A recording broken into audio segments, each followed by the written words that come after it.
இன்னைக்கு எபிசோட்கான second promo பார்த்துருப்பீங்க. இந்த ப்ரோமோவை பார்த்ததுக்கப்புறம் எனக்கு மட்டும் தான் அப்படி தோணுதா இல்லை உங்களுக்கும் அப்படி தான் தோணுதா? சபரியோட அந்த ரியாக்ஷன்ஸ் எல்லாமே ஆர்டிஃபிஷியலாக இருக்க மாதிரியே இருக்குங்க. அவர் கோவப்படுறாரு, ஏன்னா அவருக்கு ஒரு விஷயம் ரிஜெக்ஷன் நடக்குது, அவர் கோவப்படுறாரு, எல்லாம் உண்மைதான்.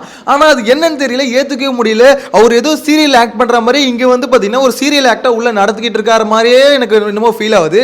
இது எனக்கு மட்டும் தான் அப்படி தோணுதா இல்லை உங்களுக்கும் அப்படி தான் இருக்கான்றதை ஃபர்ஸ்ட் ஆஃப் ஆல் கமெண்ட்ல மென்ஷன் பண்ணுங்க. எனிவேஸ், இந்த செகண்ட் ப்ரோமோல எதுக்காக விஜய் பார்வதிக்கும் சபரிக்கும் நடுவில் சண்டை வருது அப்படின்றத டீட்டெயில் இந்த வீடியோவில் பார்க்க போகிறோம். சேனலை ஃபர்ஸ்ட் டைம் பார்த்தீங்கன்னா சப்ஸ்கிரைப் பண்ணிட்டு வீடியோ லைக் பண்ணிக்கோங்க. ஆக்சுவலா விஷயம் என்னன்னு பாத்தீங்கன்னா, விஜய் பார்வதி தான் QC திருப்பி ஜாயின் பண்ணிட்டாங்கன்னு உங்களுக்கு நேத்தே தெரிஞ்சிருக்கும். சோ QC-ய ஜாயின் பண்ணிட்டு திருப்பி திவாகரும் அவங்களும் பாத்தீங்கன்னா ஒரு பிளானிங்லாம் ஸ்ட்ராட்டஜிலாம் போட்டுருக்காங்க. அந்த ஸ்ட்ராட்டஜி என்னன்னு சொல்றேன் நானு. சோ அவங்க ஸ்ட்ராட்டஜி போட்டுட்டு நீங்க உட்கார்ந்தாங்கன்னு வெச்சுக்கோங்களேன். இப்போ சபரி இதை ரிஜெக்ட் பண்றாங்க. அதுவும் அந்த பாட்டில ரிஜெக்ட் பண்ணிட்டு தூக்கி போடுறாங்க. தூக்கி போடும்போது கிராக் அதிகமாகுமா ஆகாதா அப்படின்ற மாதிரி கேட்கிறாரு. ஓகே ஓகே, சபரி மாதிரி பேசுறது ஒரு தனி டேலண்ட் தான் போல. அந்த மாதிரி அவர் சொல்றாரு. சோ சொன்ன உடனே பாத்தீங்கன்னா பார்வதி இல்ல, இதுக்கு முன்னாடியே இதுல கிராக் இருந்தது, சரி ஓகே கிராக் இருந்தது ஓகே, ஆனா இதை விட இந்த கிராக் பெருசாக தானே செய்யும் அப்படின்ற மாதிரி சபரி கேட்கிறாரு. நியாயமான கேள்விதான். பட் அவங்க என்ன சொல்றாங்கன்னா, QC நாங்க என்ன வேணா பண்ணுவோம், அது உங்க விருப்பத்துக்கு பண்ண முடியாது அப்படின்ற மாதிரி பாத்தீங்கன்னா அவங்க சொல்றாங்கன்னு வச்சுக்கோங்களேன். இந்த இடத்துல சபரி பயங்கரமா ஆக்ரோஷமாய் பயங்கரமா கத்துறதை எல்லாத்தையும் பார்க்க முடியுது, ஒரு சீரியல் பெர்ஃபார்மன்ஸ் கொடுக்கறத பார்க்க முடியுதுன்னு வச்சுக்கோங்களேன். ஆனா இங்க உங்களுக்கு டவுட் வரும், எங்க சபரியோட தம்பி FJ-வை காணோம்? எப்பவுமே சபரி ஒன்னு பேசினா உடனே பூந்துக்கிட்டு வந்துருவாரு அப்படின்ற மாதிரி தோணும். ஆனா சபரி பேசும்போது ஏன் FJ இல்ல அப்படின்ற ஒரு டவுட் இருக்கு. மேபி FJ பாத்தீங்கன்னா நேத்தே நம்ம ரொம்ப ஆடிட்டோம், இன்னைக்கு அண்ணன் கண்டென்ட் பண்ணிட்டோம், நேத்தே நம்ம கண்டென்ட் பண்ணிட்டோம் அப்படின்ற மாதிரி ஒதுங்கிட்டாரா என்னன்னு தெரியல. ஆனா நீங்க பண்ணாலும் பண்ணலனாலும் எல்லா ப்ரோமோலையும் எப்படா பார்வதி மட்டும் வருது அப்படின்றதாங்க எனக்கும் தெரியல. பார்வதி தாங்க எல்லா ப்ரோமோலையும் நேத்துல இருந்து இன்னைக்கு வரைக்கும் வந்துட்டு இருக்காங்க. முதல் ப்ரோமோலையும் அவங்க தான், இப்போ இன்னைக்கு ரெண்டாவது ப்ரோமோலையும் அவங்க தான். ஸோ அப்படின்னும் போது இந்த வாரமே சுத்தி பார்வதியை சுத்தி தான் நடக்குது. அதே சமயத்தில் இந்த வார எண்டுலையும் பார்த்தீங்கன்னா சுத்தி பார்வதி தான் போட்டு பழக போறாங்க அப்படின்றது தெரிஞ்சு போச்சு. ஏன்னு பார்த்தீங்கன்னா கண்டென்ட் வருதுல, அவங்க ஸ்ட்ராட்டஜின்னு ஒன்று பிளான் பண்ணுறாங்களே, அந்த ஸ்ட்ராட்டஜி ஒரு தப்பான ஸ்ட்ராட்டஜின்னு வச்சுக்கோங்களேன். அதாவது அவங்களுக்கு பார்த்தீங்கன்னா நான் ஸ்ட்ராட்டஜி போட்டு இந்த மாதிரி எனக்கு சாதகமாக ஒரு பாஸ் வாங்கிக்கிறேன் அப்படின்ற ஒரு ஸ்ட்ராட்டஜி போடுறாங்க. என்ன இருந்தாலும் அது ஒரு தப்பான ஸ்ட்ராட்டஜி தான். ஸோ அந்த ஸ்ட்ராட்டஜி விஜய் சேதுபதி ஆதரிப்பாரு அப்படின்னு கேட்டிங்கன்னா கண்டிப்பாக ஆதரிக்க மாட்டார், தூக்கி போட்டு மெதி தான் மெதிப்பார். ஆனால் தலைவிக்கு அதை பற்றிலாம் கவலையே இல்லை. ஏன் தெரியுமா, பார்வதியை பொறுத்த வரைக்கும் என்ன எவ்வளோ ஒன்று அடி, வீக்கெண்ட் ஆனால் என்ன லைட்டாக கொஞ்சம் அழுவு வரும், லைட்டாக அழுதுக்கிறேன், அதெல்லாம் ஒன்றும் பிரச்சனை இல்லை, வாரம் எனக்கு பழகின தானே அப்படின்ற மாதிரி பார்த்தீங்கன்னா ஒரு மாதிரி ஜோனில் தலைவி செட் ஆயிட்டாங்க. ஆனா அதே மாதிரி திவாகர் பாத்தீங்களா, இப்ப சபரி அங்க பேசும்போது பாத்தீங்கன்னா திவாகருக்கு சப்போர்ட் பண்றதானும் தெரியல, பண்ணலாம இருக்கவும் முடியல. என்னன்னு பாத்தீங்கன்னா சப்போர்ட் பண்ணா பார்வதி ஊம்ப குத்தா குத்துது, சப்போர்ட் பண்ணலனா இவனுங்க ஒரு மாதிரி பாக்குறானுங்க. சோ தலைவன் பாத்தீங்கன்னா ஒரு மாதிரி மாட்டிக்கிட்டு முழிச்சிக்கிட்டு இருக்காரு அப்படின்ற மாதிரி தான் சொல்லணும். இங்க திவாகர் இப்ப ஏதாவது வார்த்தையை மட்டும் விட்டுட்டாருன்னு வச்சுக்கோங்களேன், ஏமா பார்வதி விடுமா சபரி தானமா அப்படின்னு சொல்லிட்டாருன்னு வச்சுக்கோங்களேன், பிடிச்சி தொண்டையை பிடிச்சி கடிச்சு வச்சிருவாங்க.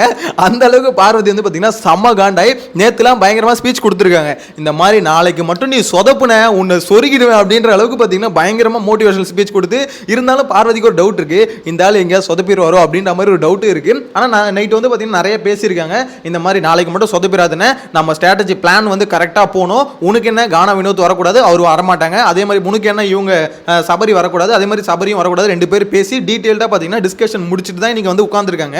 என்ன பொறுத்த வரைக்கும் இந்த QC-ல பாத்தீங்கன்னா பிக் பாஸ் வச்சார் பாத்தீங்களா, அதுதான் இந்த டாஸ்க் இன்ட்ரெஸ்டிங்கா மாத்துது. ஏன்னா முதல் நாள் பார்க்கும்போது என்னடா டாஸ்க் இது, இந்த டாஸ்க்கை வச்சு எப்படா ஷோ ரன் பண்ண போறாங்கன்னு நினைச்சேன். ஆனா அந்த இடத்துல QC-யா போட்டாங்களே, அங்கதாங்க செக் லட்டுல வச்சேன்னு நினைச்சதா QC-ல வச்சேன் அப்படின்ற மாதிரி தான் இருக்கு. ஏன்னா அந்த இடத்துல போட்ட ஆளுங்க அந்த மாதிரி ஆக்சுவலா குறை கண்டுபிடிக்கிறது அப்படின்னு எல்லாம் ஈஸியா பார்வதிக்கு குறை அவங்க நல்லா சொல்லுவாங்கப்பா அப்படின்ற மாதிரி அவங்களுக்கு ஏதோ பனிஷ்மெண்ட் நினைச்சு கொடுத்தாங்க. ஆனா அவங்களுக்கு தான் பாத்தீங்கன்னா பவர் தூக்கி கொடுத்துருக்காங்க. அதே மாதிரி பாத்தீங்கன்னா திவாகருக்கு பனிஷ்மெண்ட் நினைச்சு கொடுத்தாங்க, ஆனா எல்லாரும் பவர் தூக்கி அவங்களுக்கு தான் கொடுத்துருக்காங்க.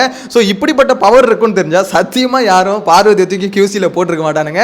அப்படி போட்டதோட விளைவு தான் பாத்தீங்கன்னா தினமும் அனுபவிக்கிறானுங்க. எனக்கு தெரிஞ்சு பார்வதி நினைச்சதை நடக்காம விட மாட்டாங்க. அவங்கள பொறுத்த வரைக்கும் அவங்களுக்கு யார் நாமினேஷன் ஃப்ரீ பாஸ் தராங்களோ அவங்கள மட்டும்தான் ஜெயிக்க வைக்கணும். மேக்ஸிமம் பார்த்தீங்கன்னா ரம்யாவை ஜெயிக்க வைக்கிறதுக்கு பிளான் பண்ணுறாங்க. ஸோ ரம்யாவை ஜெயிக்க வச்சா அவங்களுக்கு ஒரு நாமினேஷன் ஃப்ரீ பாஸ், இன்னொன்று பார்த்தீங்கன்னா பார்வதிக்கு. ஸோ பார்வதி எதுக்கு நாமினேஷன் ஃப்ரீ பாஸ்க்கு இப்படி அல்லாடுறாங்க எனக்கும் தெரியல. அவங்களுக்கு உண்மையிலே ஒரு பயம் இருக்குது போல, இந்த மாதிரி நம்ம இதெல்லாம் பண்ணிட்டு இருக்கோம், மேபி வெளியே போயிடாலும் போயிடும், அதனால பாஸை வாங்கி வச்சுப்போம் அப்படின்ற மாதிரி ஒரு இதில் இருக்காங்க. ஸோ பாஸ் வந்தால் எனக்கு தெரிஞ்சு பார்த்தீங்கன்னா பார்வதிக்கு யூஸ்ஃபுல்லாக இருக்குமான்னு கேட்டால் இல்லை, ஏன்னா அவங்களுக்கு ஓட்டு விழுந்துருது. ஆனால் அவங்களுக்கு தெரியாதுல்ல, அவங்க பார்த்தீங்கன்னா அந்த மாதிரி ஒரு பயத்திலே இருக்காங்க, நாமினேஷன் ஃப்ரீ பாஸ் வேணும் அப்படின்றதுல. ஆனால் திவாகரை பார்த்தீங்களா, அந்த இதெல்லாம் இல்லை, உனக்கு என்ன நாமினேஷன் ஃப்ரீ பாஸ் தான் நான் வாங்கி தரேன், அதாவது தலைவனு கான்ஃபிடென்ட் வந்து நம்ம இருப்போம் அப்படின்ற கான்ஃபிடென்ட் வந்து பார்த்தீங்கன்னா திவாகர் இருந்துகிட்டே இருக்கு. ஆனால் அது வேற லெவல் கான்ஃபிடென்ட்டுங்க. நடிக்கிறதா இருந்தாலும் சரி, அதாவது 100% நம்ம தானே நடிகை அப்படின்ற ஒரு கான்ஃபிடென்ட், அந்த மாதிரி ஓட்டிங் ஓடுறது நம்ம எல்லாம் போட்டுருவாங்க, மக்கள் செல்வாக்கு ரொம்ப அதிகம் அப்படின்ற ஒரு கான்ஃபிடென்ட்ல இப்போ வரைக்கும் தலைவன் போயிட்டே இருக்கான் அப்படின்ற மாதிரி தான் சொல்லணும். என்ன பொறுத்த வரைக்கும் இந்த ஷோ ஓரளவுக்கு எங்கேஜிங்காக போகுதுன்னு வச்சுக்கோங்களேன். அது வந்து பார்வதி திவாகர் இவங்க கொடுக்குற இந்த கண்டென்ட் மூலியமா தான் போகுது. இந்த செகண்ட் ப்ரோமோ பொறுத்த வரைக்கும் பயங்கர இன்ட்ரெஸ்டிங்கா, சபரி வந்து கோவத்தில் கொந்தளித்த சபரி அப்படின்னு டைட்டில் வேணா வைக்கலாம், சபரியின் ஆக்ரோஷம் அப்படின்னு டைட்டில் வேணா வைக்கலாம். ஆனால் இந்த ஆக்ரோஷம் இந்த கோவத்தெல்லாம் பார்க்கும்போது அவ்வளோ ஒன்றும் பெருசாக எடுபடலையே பாஸ் அப்படின்ற மாதிரி தான் இருக்கும். ஏன்னு தெரியல, நான் அதுதான் ஸ்டார்டிங்காக சொன்னேனே, சபரி கோவப்பட மட்டும் ஏதோ ஒன்று ஆர்டிஃபிஷியலாக இருக்குது. அது உண்மைன்னு நம்பவும் முடியல, இல்லை இது பொய்யா இருக்குன்னு சொல்லவும் முடியல. அதனால தான் எல்லாரும் நடிப்பு அப்படின்ற ஒரு கேட்டகரியில் சபரி தூக்கி வைக்கிறதுக்கு காரணம். இவர் வந்து பார்த்தீங்கன்னா புனிதர் அப்படின்ற கேட்டகரியில் சபரி தூக்கி வைக்கிறதுக்கு காரணம் இவன் கோவப்படுற மாதிரியும் இருக்குது, ஆனால் கோவப்படாத மாதிரி இருக்குது அப்படின்ற ஒரு ஃபீல் தாங்க என்னை பொறுத்த வரைக்கும் ஃபீல் ஆகுது. அந்த இடத்துல ஒரு நேச்சுரலாக அப்படி ஒரு டைலாக் வருமா அப்படின்ற ஒரு கேள்வி இருக்குல்ல, அதுதான் எனக்கு வந்து ஆச்சரியமாக இருக்குது. அதாவது ஓகே ஓகே என்னடா நீனு இந்த மாதிரி யாரு கேட்பா, ஒருவேளை சபரியோட மாடுலேஷனே அதானா, எப்போ பார்த்தாலும் மூஞ்சி ஒரு மாதிரி சிரிச்சா மாதிரியே வச்சுக்கிறது எனக்கு புரியல. அதுவும் அந்த ஹீரோயிசம் இருக்குல்ல, அந்த ஹீரோயிசம் ஒவ்வொரு ஃப்ரேம்லேயும் சபரிக்கிட்ட இருக்கு.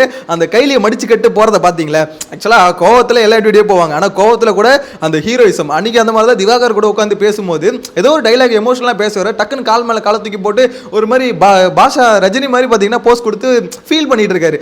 அது வந்து அப்படியே தெரியுது, டேய் இவன் ஏதோ பண்ணுறான்டா, அதாவது கேமரா வந்து ஃபோக்கஸாக கரெக்டாக நம்ம வந்து ஹீரோவாக வெளியே தெரியணும் அப்படின்றதுக்கோசமே பண்ணுறாரு. அது நம்ம பண்ணுற செயல்கள் ஹீரோயிசமாக வெளியே தெரிஞ்சால் நல்லாயிருக்கும். ஹீரோயிசமாக தெரியணுன்றதுக்காக நம்மளோட செயல்கள் இருந்தால் அது வந்து கொஞ்சம் கன்றாவே தானே இருக்கும். அதுதான் சபரிக்கு இருக்குன்னு தோணுது. ஏன்னா அந்த வீடியோவை எடுத்து பயங்கரமாக சோஷியல் மீடியாவில் ட்ரோல் பண்ணிட்டு இருந்தாங்க. இந்த மாதிரி சபரி வந்து திவாகர் கூட பேசுறது வந்து டே இது ஒரு வீடியோ போதுன்னா நீ ஃபேக்குன்னு நிரூபிக்கிறதுக்கு அந்த மாதிரி எல்லாம் ட்ரெண்ட் பண்ணிட்டு இருந்தாங்க. மேபி பார்த்தவங்களுக்கு தெரிஞ்சிருக்கும். அப்படியே பார்த்தீங்கன்னா ஒரு சினிமா ஒரு சீனை எடுத்து அப்படி இருக்கும், ஒரு ஹீரோ வந்து பார்த்தீங்கன்னா ஒரு பயங்கரமாக ஃபீல் பண்ணி அழும் போது ஒரு மாஸ் டைலாக் பேசும்போது எப்படி உட்காருவாங்களோ அப்படி ஒரு மாடுலேஷனில் வந்து இது சபரி உட்காந்துக்கிட்டு திவாகர்கிட்ட பேசியிருந்தாரு. இப்போ இந்த ப்ரோமோ எண்ட்லேயும் பார்த்தீங்கன்னா ஒரு அந்த சண்டை போட்டு போறாருல, அது வந்து பார்த்தீங்கன்னா ஒரு ப்ரோமோக்கான ஒரு கண்டென்ட் மாதிரியே கொடுக்குறாரு. எனக்கு தெரிஞ்சு சபரி வந்து இந்த இது பிக் பாஸ் பற்றி ஃபுல்லாக தெரியும். ஏன்னா லாஸ்ட் சீசன் பார்த்தீங்கன்னா கண்டஸ்டன்ட் எல்லாரையும் இது முடிச்சோன்னு இன்டர்வியூலாம் எடுத்திருக்காரு. ஸோ நிறைய வந்து ஒரு பழக்கம், ஷோவை பற்றி நிறைய தெரியும் அப்படின்றது எல்லாம் ஓகே தான் வச்சுக்கோங்களேன். ஆனால் ஒவ்வொரு ஃப்ரேம்லையும் தன்னை ஹீரோவாக காமிச்சிக்கணும் அப்படின்னு நினைக்கிற சபரிக்கு எனக்கு தெரிஞ்சு பெரிய ஏமாற்றங்கள் வந்துகிட்டு இருக்கோம் அப்படின்ற மாதிரி தோணுது. சபரி உண்மையிலேயே அதாவது அவருக்குள்ள ஒரு கேரக்டர் வைஸ் நல்லவன் இருக்கான்னு நான் நம்புறேன், அது நல்ல கேரக்டர் இருக்குன்னு நம்புறேன். என்னதான் இந்த அன்பு கேங் கூட இருந்தாலும் அப்படிலாம் இல்லாத மாதிரி எனக்கு ஒரு ஃபீல் இருக்கு. ஆனால் அதுக்கு ஒரு வேஷம் போட்டு இந்த மாதிரி எல்லா இடத்துலையும் நல்லவன் காமிச்சிக்கிறது, தன்னை ப்ரொஜெக்ட் பண்ணுறதுன்னு சொல்லுவாங்களா, இப்போ இந்த ப்ரோமோல் நடந்ததான் ப்ரொஜெக்ட் பண்ணுற வேலையை வந்து கொஞ்சம் சபரி விட்டுட்டு உண்மையாக அது என்ன தோணுதோ அதை ஃபீல் பண்ணி அது தப்பாக இருந்தாலும் பரவாயில்ல ஜென்யூனாக பேசிட்டா எனக்கு தெரிஞ்சு நல்லதோ கெட்டதோ அதை வந்து மக்கள் சப்போர்ட் பண்ணுவாங்க. இந்த மாதிரி இருக்கிறதுனால சபரிக்கு வந்து சப்போர்ட்டும் இன்க்ரீஸ் ஆகாது, அது மாதிரி நெகட்டிவிட்டியும் பார்த்தீங்கன்னா பெருசாக இன்க்ரீஸ் ஆகாது, இவனா இன்க்ரீஸ் ஆகும். எல்லாமே பார்த்தீங்கன்னா ஒரு மாதிரி பேலன்ஸ்டாகவே போயிட்டு இருக்கும். இது வந்து வின்னர் மெட்டீரியல்லாம் கிடையாது, அதாவது இவங்க வந்து வின்னிங் பொட்டன்ஷியல் இருக்கு அப்படின்னு சொல்லுவாங்களே, எனக்கு தெரிஞ்சு அந்த பொட்டன்ஷியல் வந்து இந்த கேப்பபிள் வந்து பத்தாது அப்படின்ற மாதிரி தான் தோணுது. ஏன்னா வின்னருக்குன்னு வச்சுக்கோங்களேன் ஸ்ட்ராங்கான ஒரு மைண்ட் செட் இருக்கணும், நான் எடுத்த ஸ்டாண்டில் வந்து அது தப்போ ரைட்டோ அப்படி தானே நிற்பேன் அப்படின்ற மாதிரி இருக்கணும். ஏன்னா ஒவ்வொரு சீசன் வின்னரும் பார்த்தீங்கன்னா பயங்கரமாக அடி வாங்கியிருப்பாங்க. இங்கே நல்லவனா ஒரு வின்னர் கூட ஜெயிச்சிருக்கவே முடியாது. ஹோஸ்ட் கிட்ட எல்லாருக்கிட்டையும் ரோஸ்ட் வாங்கிட்டே தான் இருப்பாங்க வின்னர் எல்லாருமே. கடைசியில் பார்த்தீங்கன்னா மக்களோட ஆதரவான அதிகமாக கிடைக்கும், அவங்க தான் வின்னர் ஆவாங்க. சபரி வந்து நம்ம ரொம்ப சேஃபாகவே, அதாவது உள்ள இருக்க கண்டஸ்டன்ட் ஒரு மாதிரி ஏமாத்துறோம்ல, அதே மாதிரி பப்ளிக்கையும் ஏமாற்றி அதே மாதிரி ஹோஸ்டையும் ஏமாற்றி ரொம்ப ஒரு சேஃப் கேம் ஆடி ஒரு டைட்டில் அடிக்கலாம் அப்படின்ற மாதிரி சபரி நினைக்கிறான்றது எனக்கு பர்சனலாக ஃபீல் ஆகுது. உங்களோட கருத்து கமெண்ட்ல மென்ஷன் பண்ணுங்க. சேனலை ஃபர்ஸ்ட் டைம் பார்த்தீங்கன்னா சப்ஸ்கிரைப் பண்ணி வச்சுக்கோங்க. நெக்ஸ்ட் வீடியோவில் மீட் பண்ணலாம். Bye by.